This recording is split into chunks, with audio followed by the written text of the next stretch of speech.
যারা এই দেশের মানুষের স্বার্থের বিরুদ্ধে কথা বলবে, যারা এই দেশের মানুষের জন্য নেওয়া বাস্তব পদক্ষেপগুলোতে বিশৃঙ্খলা তৈরি করবে, তাদের ব্যাপারে আমাদেরকে সতর্ক থাকতে হবে। কিছু সংখ্যক রাজনৈতিক দল বিশৃঙ্খলা তৈরি করেছে।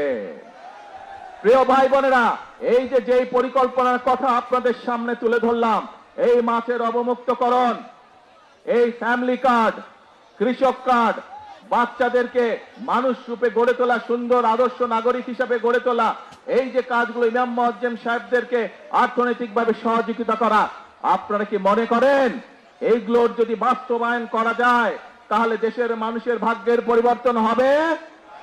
কি ভাই মনে করেন? আরে ভাই, কামগুলো তো আপনাদের জন্য কি মনে করেন বলতে হবে তো। সঠিক মনে করেন এই কাজগুলো ঠিক আছে? যদি এই কাজগুলো ঠিক আছে প্রিয় ভাই বোনেরা, তাহলে এই যে খাল খনন কর্মসূচি বাস্তবায়ন হলে কি গ্রামের মানুষের পানির চাহিদা এবং সেচের সুবিধা বাস্তবায়িত হবে? তাহলে প্রিয় ভাই বোনেরা, যারা এসব কাজে বাধাগ্রস্ত করবে, যারা রাজপথে বিশৃঙ্খলা তৈরি করবে, যারা দেশের মানুষকে মিথ্যে কথা বলে বিভ্রান্ত তৈরি করবে, তাদের বিরুদ্ধে আপনাদেরকে রুখে দাঁড়াতে হবে।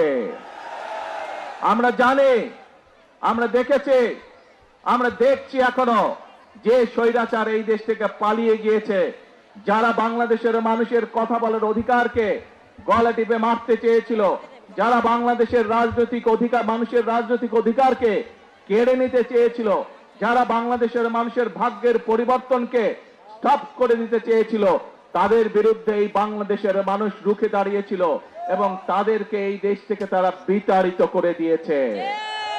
এখন প্রিয় ভাই বোনেরা, এখন সময় হচ্ছে কাজ করার, এখন সময় হচ্ছে দেশকে সামনের দিকে এগিয়ে নিয়ে যাওয়ার। কাজেই দেশকে যদি আমরা সামনে এগিয়ে নিয়ে যেতে না পারি, তাহলে এই দেশের মানুষকে কষ্ট করে থাকতে হবে। আমরা দেখেছি বিগত দিনে কিভাবে এই দেশের মানুষের অর্থ সম্পদ লুটপাট করে বিদেশে পাচার করে দেওয়া হয়েছিল। সেই পাচারকারীদেরকে এই দেশের মানুষ বিতাড়িত করে দিয়েছে এই দেশ থেকে। এখন সেই জন্য সময় হচ্ছে আমাদেরকে সকলকে হাতে হাত রেখে কাজ শুরু করতে হবে। কোন সেই কাজ? রাষ্ট্র মেরামতের কাজ শুরু করতে হবে। আমাদেরকে একসাথে হাতে হাত রেখে কাজ শুরু করতে হবে। কোন সেই কাজ? দেশ পুনর্গঠনের কাজ আমাদেরকে করতে হবে প্রিয় ভাই বোনেরা। কারণ এই দেশের মালিক হচ্ছে বাংলাদেশের জনগণ। এই দেশকে যদি গড়ে তুলতে হয় তাহলে বাংলাদেশের জনগণেরই সামনে এগিয়ে আসতে হবে। এই দেশের মানুষের গণতান্ত্রিক অধিকারকে যদি সমুন্নত রাখতে হয় তাহলে বাংলাদেশের জনগণকে, যেই ছাত্র জনতা 24-এর 5ই আগস্ট রাজপথে নেমে এসে স্বৈরাচারকে বিতাড়িত করেছিল, সেই জনগণকে সতর্ক থাকতে হবে। যারা এই দেশের মানুষের স্বার্থের বিরুদ্ধে কথা বলবে, যারা এই দেশের মানুষের জন্য নেওয়া বাস্তব পদক্ষেপগুলোতে বিশৃঙ্খলা তৈরি করবে, তাদের ব্যাপারে আমাদেরকে সতর্ক থাকতে হবে।